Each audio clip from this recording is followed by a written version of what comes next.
Anne of Green Gables, Chapter 31, Where the Brook and the River Meet. Anne had her good summer, and enjoyed it wholeheartedly. She and Diana fairly lived outdoors, reveling in all the delights that Lover's Lane and the Dryad's Bubble and Willowmere and Victoria Island afforded. Marilla offered no objections to Anne's gypsyings. The Spencervale doctor who had come the night Minnie May had had the croup met Anne at the house of a patient one afternoon early in vacation, looked her over sharply, screwed up his mouth, shook his head, and sent a message to Marilla Cuthbert by another person. It was, "Keep that red-headed girls of yours in the open air all summer and don't let her read books until she gets more spring into her step." This message frightened Marilla wholesomely. She read Anne's death warrant by consumption in it unless it was scrupulously obeyed. As a result, Anne had the golden summer of her life as far as freedom and frolic went. She walked, rode, berried, dreamed to her heart's content, and when September came she was bright-eyed and alert, with a step that would have satisfied the Spencervale doctor and a heart full of ambition and zest once more. "I feel just like studying with might and main," she declared as she brought the books down from the attic. "Oh, you good old friends. I'm glad to see your honest faces once more. Yes, even you, geometry. I've had a perfectly beautiful summer, Marilla, and now I'm rejoicing as a strong man to run a race, as Mr. Allen said last Sunday. Doesn't Mr. Allen preach magnificent sermons? Mrs. Lynde says he's improving every day, and the first thing we know some city church will gobble him up. Then we'll be left and have to turn to and break in another green preacher. But I don't see the use of meeting trouble halfway, do you, Marilla? I think it would be better just to enjoy Mr. Allen while we have him. If I were a man, I think I'd be a minister. They can have such an influence for good, if their theology is sound, and it must be thrilling to preach splendid sermons and stir your hearers' hearts. Why can't women be ministers, Marilla? I asked Mrs. Lynde that, and she was shocked and said it would be a scandalous thing. She said there might be female ministers in the States, and she believes there was, but thank goodness we hadn't got to that stage in Canada yet, and she hoped we never would. But I don't see why. I think women would make splendid ministers. When there is a social to be got up or a church tea or anything else to raise money, the women have to turn to and do the work. I'm sure Mrs. Lynde can pray every bit as well as Superintendent Bell, and I've no doubt she could preach too with a little practice." "Yes, I believe she could," added Marilla dryly. "She does plenty of unofficial preaching as it is. Nobody has much of a chance to go wrong in Avonlea with Rachel to oversee them." "Marilla," said Anne in a burst of confidence, "I want to tell you something and ask what you think about it. It has worried me terribly. On Sunday afternoons, that is, when I think especially about such matters, I do really want to be good. And when I'm with you or Mrs. Allen or Miss Stacy, I want it more than ever, and I want to do just what would please you and what you would approve of. But mostly when I'm with Mrs. Lynde, I feel desperately wicked, as if I wanted to go and do the very thing she tells me I oughtn't to do. I feel irresistibly tempted to do it. Now, what do you think is the reason I feel like that? Do you think it's because I'm really bad and unregenerate?"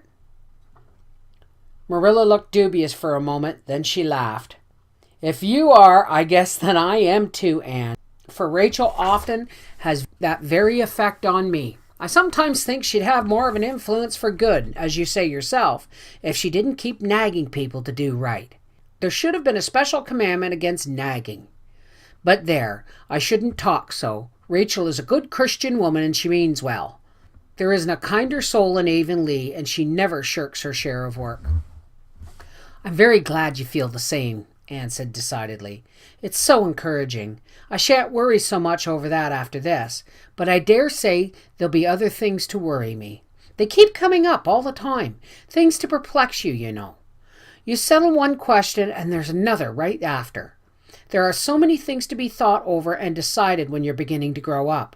It keeps me busy all the time, thinking them over and deciding what is right. It's a serious thing to grow up, isn't it, Marilla? But when I have such good friends as you and Matthew and Mrs. Allen and Miss Stacy, I ought to grow up successfully, and I'm sure it'll be my own fault if I don't.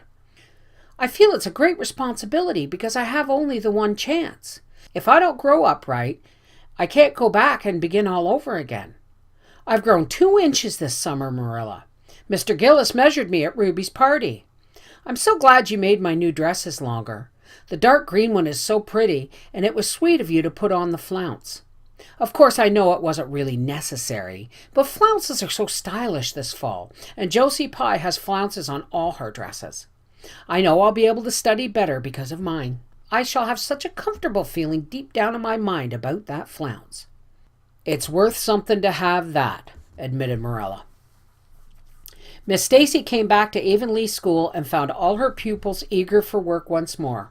Especially did the Queen's class gird up their loins for the fray, for at the end of the coming year, dimly shadowing their pathway, already loomed up that fateful thing known as the entrance, at the thought of which one and all felt their hearts sink into their very shoes. Suppose they did not pass? That thought was doomed to haunt Anne through the waking hours that winter, Sunday afternoons inclusive, to the almost entire exclusion of moral and theological problems.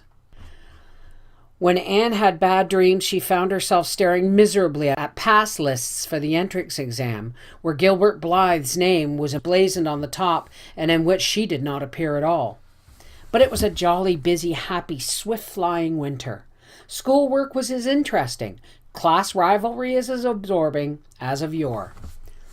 New worlds of thought, feeling, and ambition, fresh, fascinating fields of unexplored knowledge seemed to be opening out before Anne's eager eyes.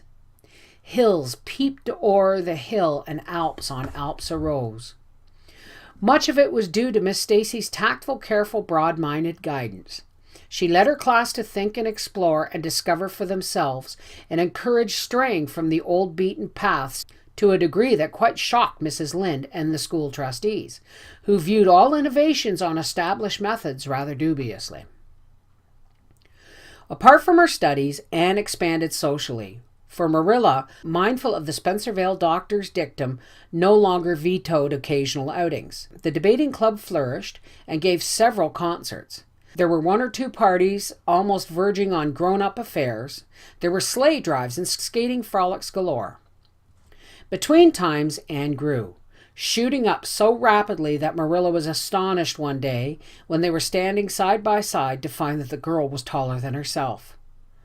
"Why, Anne, how you have grown," she said almost unbelievingly. A sigh followed on the words. Marilla had felt a queer regret over Anne's inches. The child she had learned to love had vanished somehow, and there was this tall, serious-eyed girl of 15, with the thoughtful brows and the proudly poised little head in her place. Marilla loved the girl as much as she had loved the child, but she was conscious of a queer, sorrowful sense of loss. And that night, when Anne had gone to prayer meeting with Diana, Marilla sat alone in the wintry twilight and indulged in the weakness of a cry. Matthew, coming in with a lantern, caught her at it and gazed at her with such consternation that Marilla had to laugh through her tears. "I was thinking about Anne," she explained. "She's got to be such a big girl, and she'll probably be away from us next winter. I'll miss her terrible." "She'll be able to come home often," comforted Matthew, to whom Anne was as yet and always would be the little eager girl he had brought home from Bright River on that June evening 4 years before. "The branch railroad will be built to Carmody by that time." "It won't be the same as having her all the time," sighed Marilla gloomily, determined to enjoy her luxury of grief uncomforted. "But there, men can't understand these things." There were other changes in Anne no less real than the physical change. For one thing, she became much quieter. Perhaps she thought all the more and dreamed as much as ever, but she certainly talked less. Marilla noticed and commented on this also. "You don't chatter half as much as you used to, Anne, nor use half as many big words. What has come over you?" Anne colored and laughed a little as she dropped her book and looked dreamily out the window, where big fat red buds were bursting out on the creeper in response to the lure of the spring sunshine. "I don't know. I don't want to talk as much," she said, denting her chin thoughtfully with her forefinger. "It's nicer to think dear, pretty thoughts and keep them in one's heart like treasures. I don't like to have them laughed at or wondered over. And somehow, I don't want to use big words anymore. It's almost a pity, isn't it? Now that I'm really growing up big enough to say them if I want to. It's fun to be almost grown up in some ways, but it's not the kind of fun I expected, Marilla. There's so much to learn and to do and think that there isn't time for big words. Besides, Miss Stacy says the short ones are much stronger and better. She makes us write all our essays as simply as possible. It was hard at first. I was so used to crowding in all the big fine words I could think of, and I thought of any number of them. But I got used to it now, and I see it so much better. What has become of your story club? I haven't heard you speak of it for a long time. The story club isn't in existence any longer. We hadn't time for it.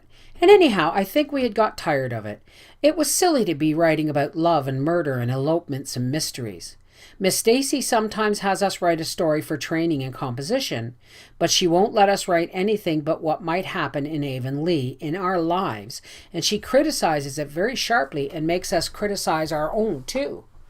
I never thought my compositions had so many faults until I began to look at them for myself. I felt so ashamed I wanted to give up altogether. But Miss Stacy said I could learn to write well if I only trained myself to be my own severest critic, and so I'm trying to. You've only 2 months before the entrance, said Marilla. Do you think you'll be able to get through? Anne shivered. I don't know.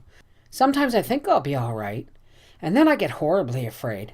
We've studied hard, and Miss Stacy has drilled us thoroughly. But we mayn't get through for all that. We've each got a stumbling block. Mine is geometry, of course, and Jane's is Latin. Ruby's and Charlie's is algebra, and Josie's is arithmetic. Moody Spurgeon says he feels it in his bones that he's going to fail in English history. Miss Stacy is going to give us examinations in June just as hard as we'll have at the entrance and mark us just as strictly. So we'll have some idea. I wish it was all over, Marilla. It haunts me. Sometimes I wake up in the night and wonder what I'll do if I don't pass.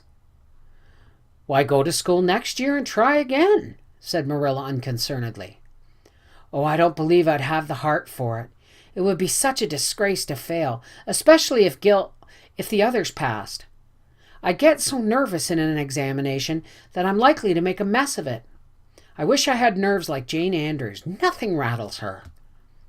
Anne sighed, and dragging her eyes from the witcheries of the spring world, the beckoning day of breeze and blue, and the green things upspringing in the garden, buried herself resolutely in her book. There would be other springs, but if she did not succeed in passing the entrance, Anne felt convinced that she would never recover sufficiently to enjoy them.